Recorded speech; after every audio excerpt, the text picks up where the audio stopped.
بسم اللہ الرحمن الرحیم۔ السلام علیکم ورحمۃ اللہ وبرکاتہ۔ محترم ناظرین، آپ لوگوں نے دیکھا ہوگا کہ قرآن کریم کی کچھ سورتوں کی شروع میں مکیتن کا لفظ آتا ہے اور کچھ سورتوں کی شروع میں مدنیتن کا لفظ۔ تو آج کی اس ویڈیو میں ہم آپ لوگوں کو یہ سمجھائیں گے کہ یہ مکی سورتوں سے کیا مراد ہے اور مدنی سورتوں سے کیا مراد ہے۔ تو محترم ناظرین، مفسرین حضرات کے ان کے بارے میں چند اقوال ہے۔ پہلا قول مفسرین حضرات کا فرماتے ہیں کہ جو سورتیں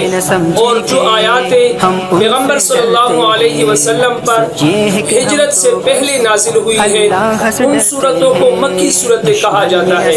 اور جو سورتیں اور جو آیاتیں جناب نبی کریم صلی اللہ علیہ وسلم پر ہجرت کے بعد نازل ہوئی ہے ان کو مدنی سورتیں کہا جاتا ہے۔ بعض مفسرین یہ فرماتے ہیں کہ جو سورتیں مدینے میں نازل ہوئی ہے ان کو مدنی سورتیں کہا جاتا ہے، اور جو آیات اور سورتیں مکہ میں نازل ہوئی ہے ان کو مکی کہا جاتا ہے۔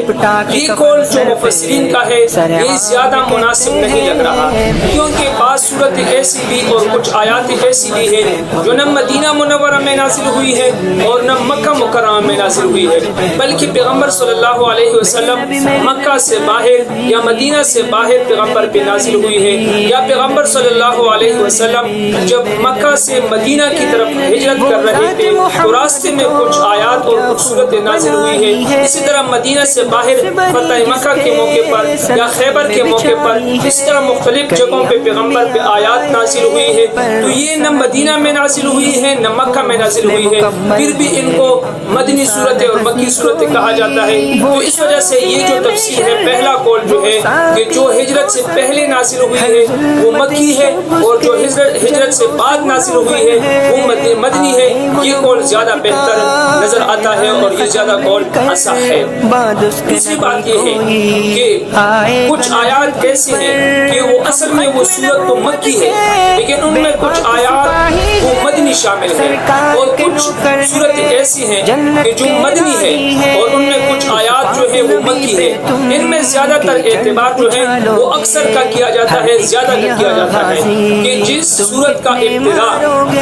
مکی سے ہوا، مکہ سے ہوا ہے اور وہ مکہ یا ہجرت سے پہلے نازل ہوئی ہے تو ان کو مکی سورت کہا جاتا ہے، اگرچہ ان میں کچھ آیات جو ہیں وہ مدنی شامل ہو، اور جو سورت ہجرت کے بعد یا آیات ہجرت سے بعد نازل ہوئی ہے ان کو مدنی کہا جاتا ہے، اگرچہ ان میں کچھ آیات مکی بھی شامل ہو۔ تو یہ مکی اور مدنی سورتوں کی پہچان ہے۔